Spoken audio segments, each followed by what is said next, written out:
So when you think of memory loss, there's kind of a whole gamut of feelings. It can get to be a really challenging situation.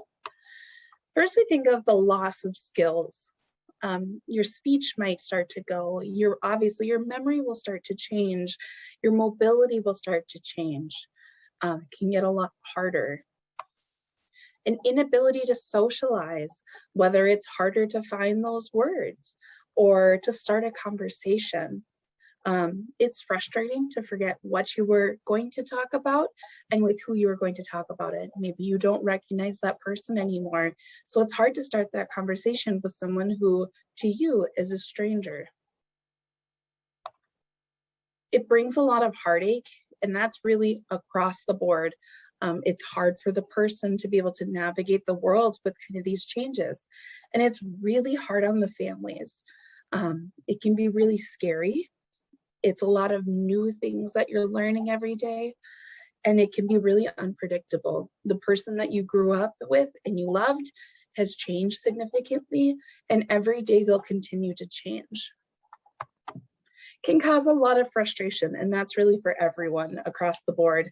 It's very frustrating for the person to not be able to get their point across, to not understand why they're feeling like this, to not understand why you're telling them what to do or what to put down.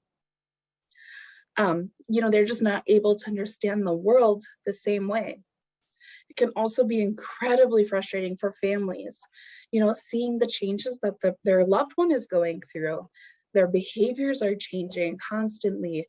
They can be a lot more agitated or aggressive. And then also, they're just not able to do what they've always been able to do. It's very frustrating. A lack of normality. So life is changing drastically and constantly for these people.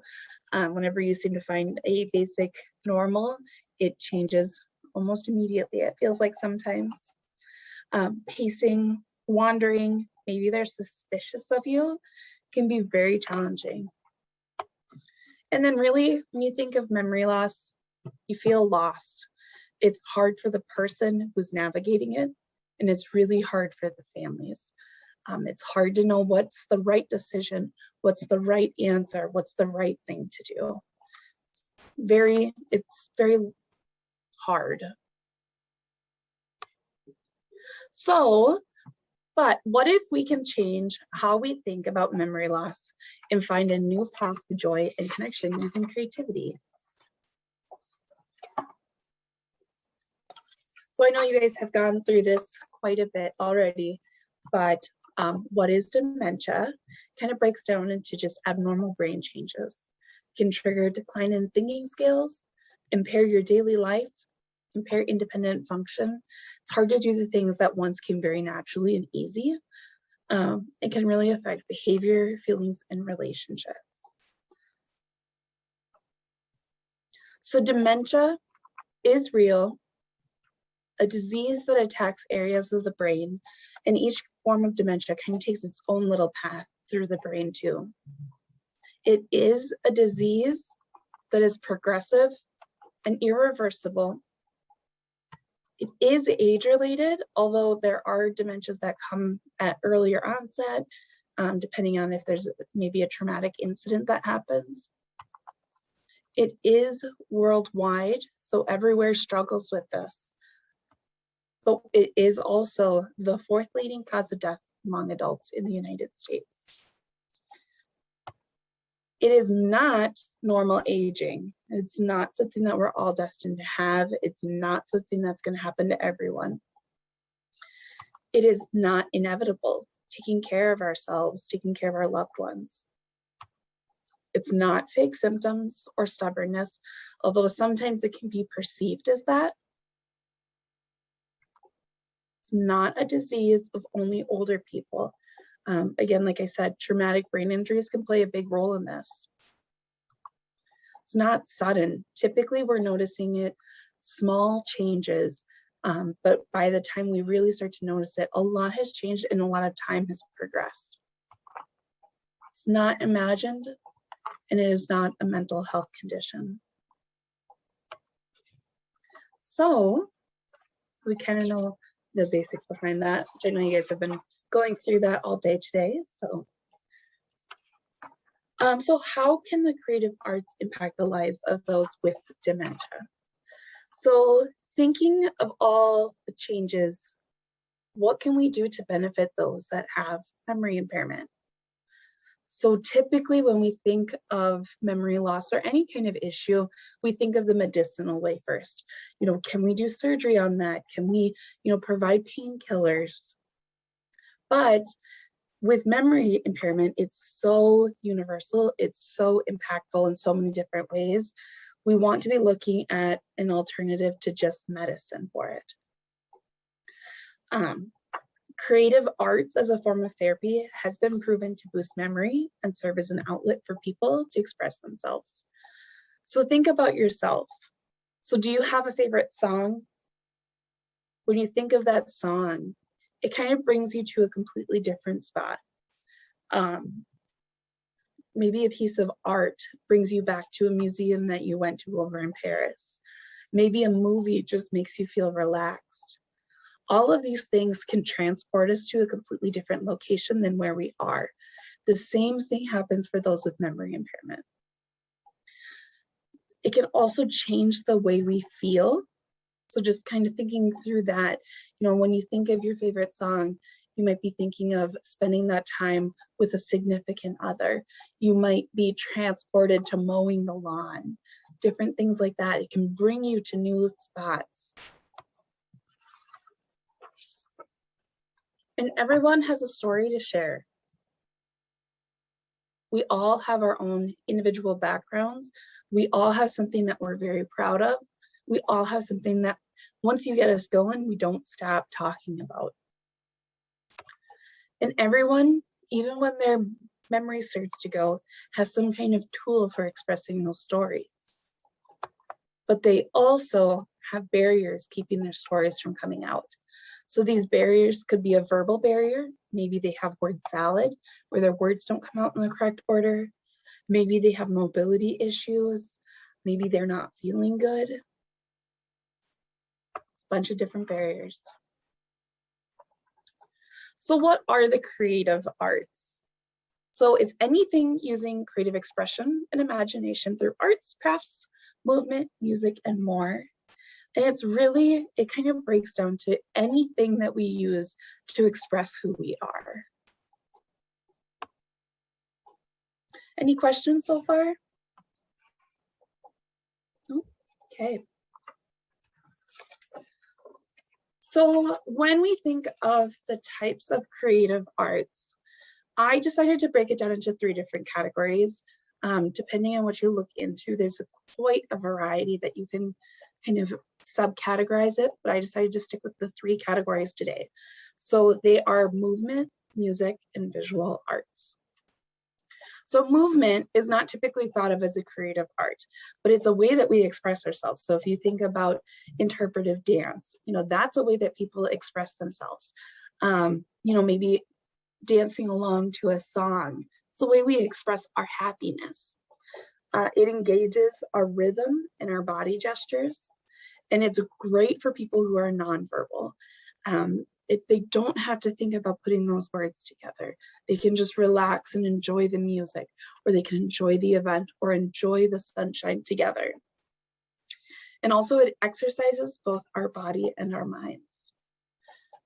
So thinking of some types of the creative art or for movement, clapping along to a song, clapping to a rhythm, clapping to show that you're happy. It's great. Dancing can be easily done sitting or standing. Very, very easy to do either way, putting on some good music, kind of groove into the beat. Acting things out. So maybe playing a game of charades together, acting, putting on a funny accent, things like that. It's all expressive ways that we can show who we are. Interactive theater. If you ever have a chance, I would look into Dr. Ann Bastings. She does a lot with interactive theater in senior living communities. Her basis is really about bringing the creative arts into senior living communities. Amazing, amazing person. And then also just expressive movements, showing that we're excited that the sun is out, spreading our arms wide, soaking in that sunshine, pretending that we're on a beach and we're swimming. All of that is ways to express how we're feeling too. And then kind of a very easy, popular one is our music. So music is such an amazing way to transport ourselves. There's singing along to our favorite songs. There's playing instruments, tapping that tambourine to a beat. Maybe it's even just clapping your hands to the beat. Listening to music, again, just absolutely wonderful. So thinking about, when you get home from work today or wherever you're going today, thinking of putting on that classical music to come down, maybe putting on your favorite music and cleaning the house. It's a mood booster. And then reminiscing about music. Music is tied to so many pivotal parts of our lives. If you think about maybe a wedding song, or for those who are in the military, maybe their military marches, reminiscing about what that song means to people can be huge. And then the last type is visual arts. So that can be it's a very broad subject, but it could be something as easy as painting or coloring. Poetry, you can read poetry or write poetry. It is so fun to compose poetry with people with memory impairment. The creativity that comes out is amazing. Storytelling, maybe it's telling a story, reading a popular book, The Velveteen Rabbit, or something fun like that. Or it could be creating a story about something, maybe showing them a picture and having them build the world around that picture. If it's a picture of a dog, well, what is the dog's name? What is who do you think owns this dog? Crafting a story with people, letting their imagination go. Sculpting, always fun. People are very critical, which is kind of funny, but just getting our hands moving, creating something, being able to visually see it in front of us is beautiful. And then also viewing works of art.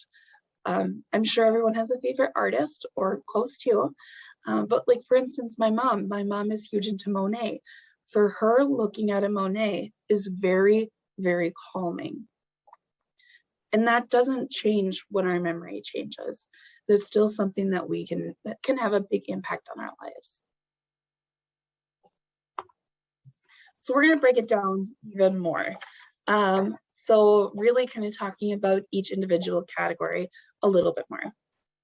So with movement is an awesome way to express ourselves in different ways. It's a different way of communicating, doesn't require verbal words. It's a way that we can joke with each other together.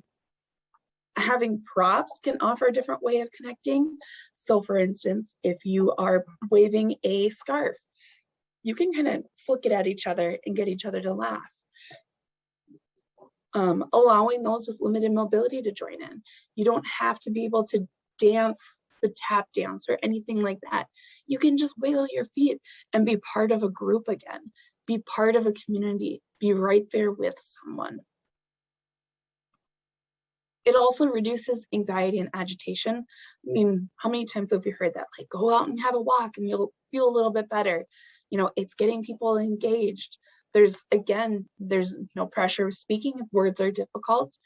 And it's a great outlet for anxiety and aggression. Just thinking about when you have those rough days, it feels so good when you come back from a walk. It feels so good when you get out some of that energy that's pent up. Movement can also trigger memories. So say we're dancing. That's a very familiar thing for people. It's very familiar, very comforting.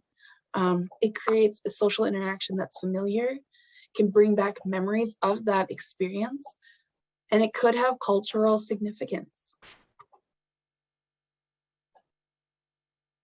It also improves the overall well-being and quality of life. It loosens you up. It takes some of that tension and it puts it in a positive spot. It stimulates the senses, getting those arms moving around a little bit. It feels good. start to think about different things. And it's an outlet for emotion. Like I said, agitation, when that happens, getting out and moving, maybe playing a game of balloon volleyball, something like that is easy. Cornhole is fantastic. It's so fun. You can get a group of people together. You can't really do it wrong. And it's a great way to just loosen up, have fun together, and kind of redirect some of those negative emotions. Music obviously improves mood. Can also make things harder too. I'm sure you have a song that just makes you a little sad. So kind of learning what works and what doesn't. It's a great relief from anxiety and depression. Allows for a distraction. Like I said, put on a favorite record. You get transported to your favorite spot. And it's beautiful. Can easily reduce stress, stimulate the senses, and provide a sense of purpose. It also encourages movement, so it plays well with the creative arts. Gets your toes tapping, you start swaying, maybe you want to move with it, do some arm movements. It increases your lung capacity. If you're singing along, you're using those lungs, and that's fantastic. And it allows for easier communication. It can evoke a memory. So like we've been talking about, a favorite song brings you to a certain location, and you think about how green the grass was that day, how much fun you had with that person. It's really something that also all levels can interact with. And I'm going to show you a video from Music and Memory about kind of the power of music here.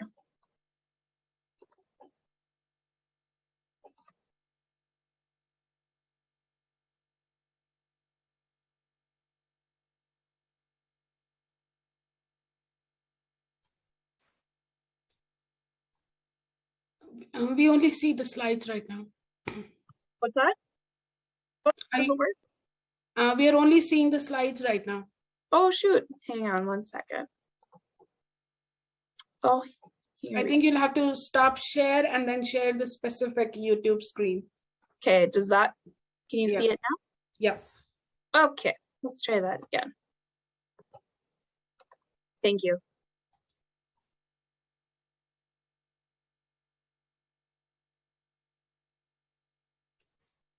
Can you look at your options and select something called share sound? Yes. Oh, okay, let's try this now.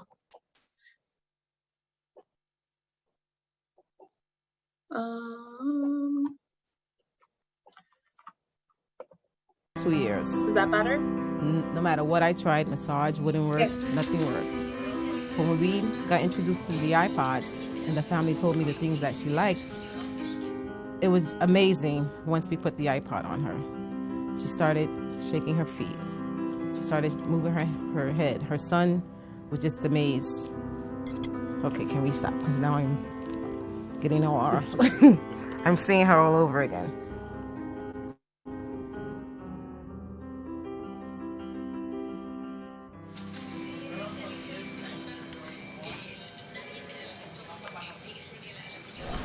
Hi, Papa. Hi, Papa. Huh? How you doing? I'm all right. Fine. Wait. Who am I? I don't know. Wait a minute. I don't know. Okay, it's Cherry. How long has he been in the nursing home? Approximately 10 years. He was having seizures, and my mother couldn't handle him at home. Of course, it affected me greatly because he was always, fun-loving, singing, every occasion he would come out with a song, no matter where he was. I remember as a child, he used to walk us down the street, me and my brother, and he would stop and do Singing in the Rain. He would have us jumping and swinging around poles. He was, he was good. He was always into music, always loved singing, dancing. His name is Henry Drea. Uh-huh. And I'm looking more or less for religious music for him. Okay. Because he enjoys music and he always quoting the Bible.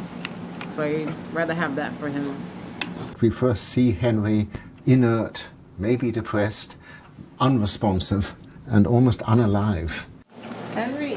Yeah. Henry. Yes, sir. I found your music. You want your music now?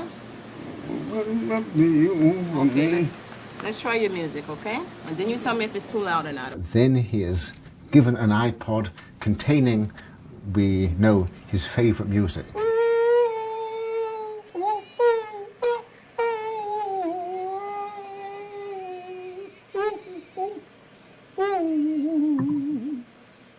And immediately he lights up. His face assumes expression, his eyes open wide. He starts to sing and to rock and to move his arms, and he's being animated by the music. And he used to always sit on the unit with his head like this. He didn't really talk to much people. And then when I introduced the music to him, this is his reaction ever since.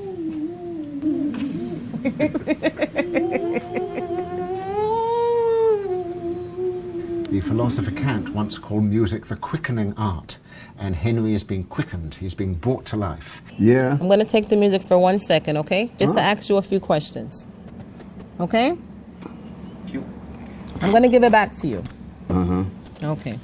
The effect of this doesn't stop, because when the headphones are taken off, Henry, normally mute and virtually unable to answer the simplest yes or no questions, is quite voluble. Henry, Yeah. do you like the iPod? Do you like the music you're hearing? Yes. Tell me about your music. Well, I don't have one, I mean. Do you like music? Yeah, I'm crazy about music. You play beautiful music, beautiful sound. Beautiful. Did you play music when you were? Did you like music when you were young? Yes, I went to big dances and things. What was your favorite music when you were young? Well, I guess, Cab Calloway was my number one band guy I like. What's your favorite Cab Calloway song? Oh, I'll be home there for Christmas. Oh, you can count and plan on me with plenty of snow, mistletoe, present wrapped around your tree. Ow! So in some sense, Henry is restored to himself. He has remembered who he is, and he's reacquired his identity for a while through the power of music. What does music do to you? Give me the feeling of love. No man. Figure right now the world need to come into music, singing. You got beautiful music here. Beautiful, oh, lovely. And I feel the band of love, the dream. The Lord came to me, made me holy. I'm a holy man. So he gave me this sound. So I'll just say, I meet you. Let's see, Rosalie, won't you love me? Rosalie, won't you be sweet and kind? With this beautiful new technology, you can have all the music which is significant for you in something as big as a matchbox or whatever. And I think this may be very, very organize, bring a sense of identity back to people who are out of it.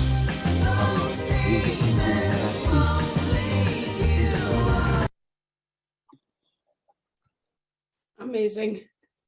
Isn't that wonderful? Yeah, it's really fun watching how much music can bring people back when they get transported to a spot that is just so wonderful to them. It just brings back those memories that they want to share with you. I know for me personally, one of my residents in my memory care, there's a certain song that every time I play it for him, it reminds him of mowing his parents' grass. So he just loves listening to that song, and he gets transported to all those days out in the sun with the green grass. So it's very fun. So the last category of creative arts, in my opinion, is visual arts. So it's such a vast, wide program with that, but it can stimulate the senses. You can add in some textures, sounds, and smells. Really, with anything, you can add in aromatherapy at any point. You know, think about the texture of the paper that you might be painting. Think about the sounds that you might be making as you're painting. You know, it's just very, very, has a lot to do with the senses. Provides a sense of accomplishment, can boost confidence, and it creates a positive memory for the care partner.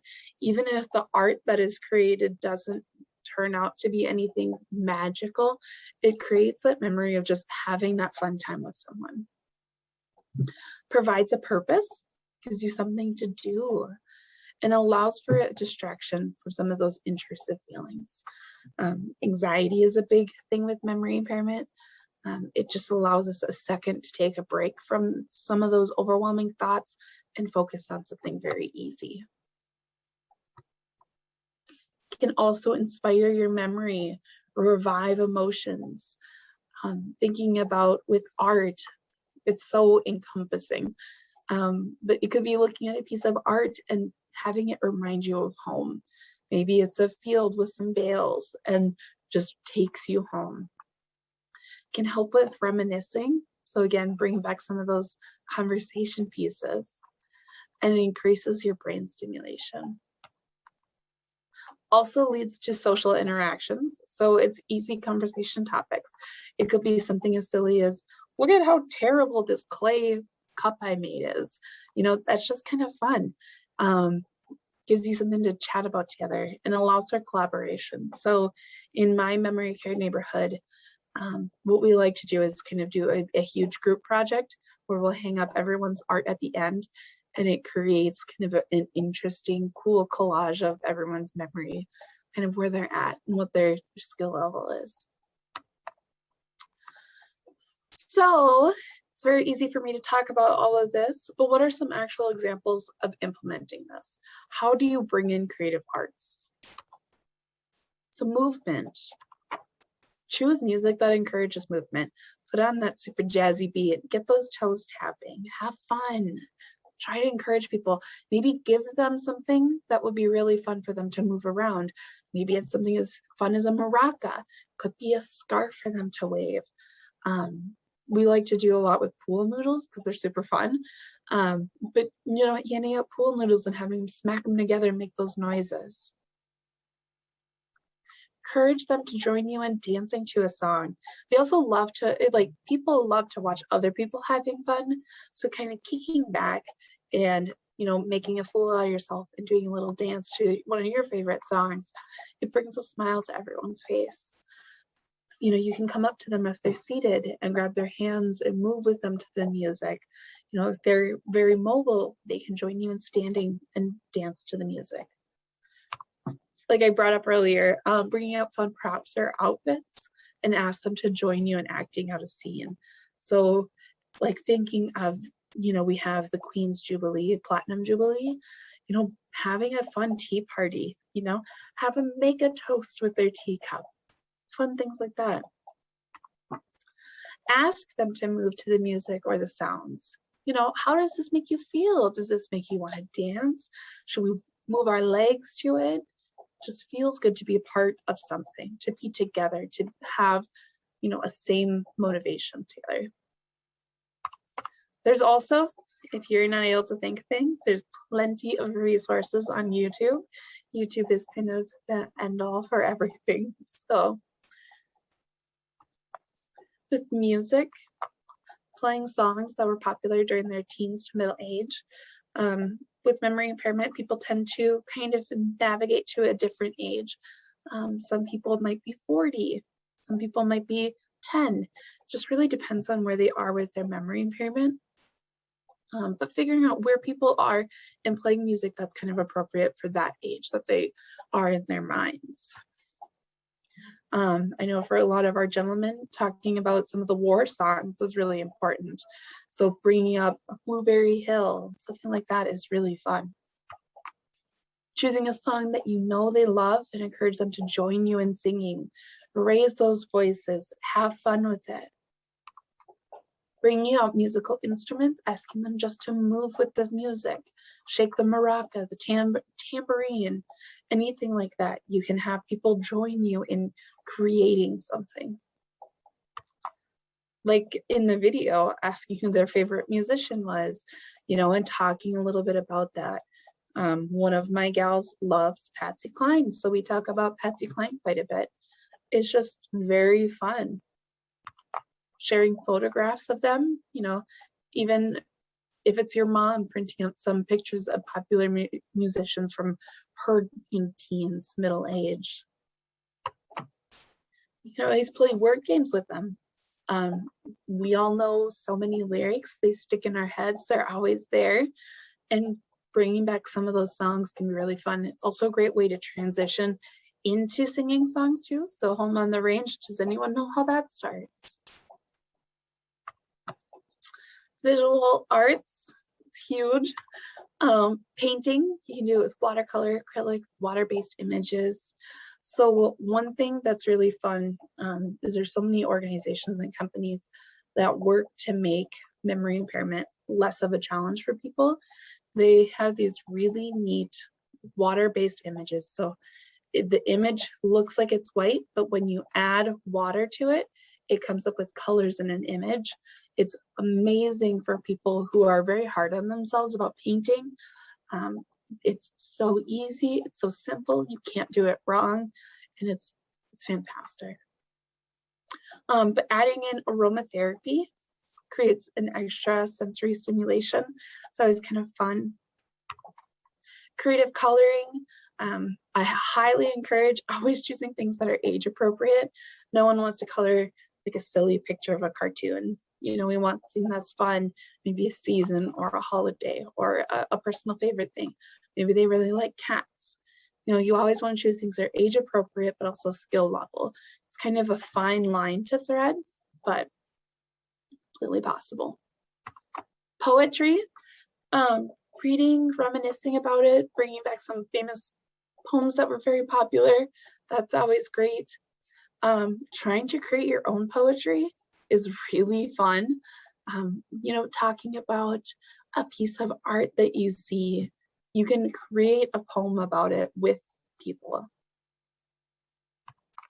Storytelling, sharing an article or a book, talking about things that are going on in the world. Obviously not like the depressing things, but you know, there's always those fun stories. Sharing that with people is always really fun to create and ask them about it, you know. Creating a story together. So kind of back to Dr. Ann Bastings, she has a program called Time Slips, where the focus of it is showing an image like the one on the screen with this gentleman. You know, what do you think he's doing? Do you think that he is inside or outside? What do you think his job is? And crafting a story together and then actually turning that into kind of a printed material for them to read together. You know, asking open-ended questions. And then sculpting, using clay or other objects to create artwork. You can get extraordinarily creative with that. You can work on creating a piece that you can hang on to together. It's also fun for families too to see things that their loved ones have created.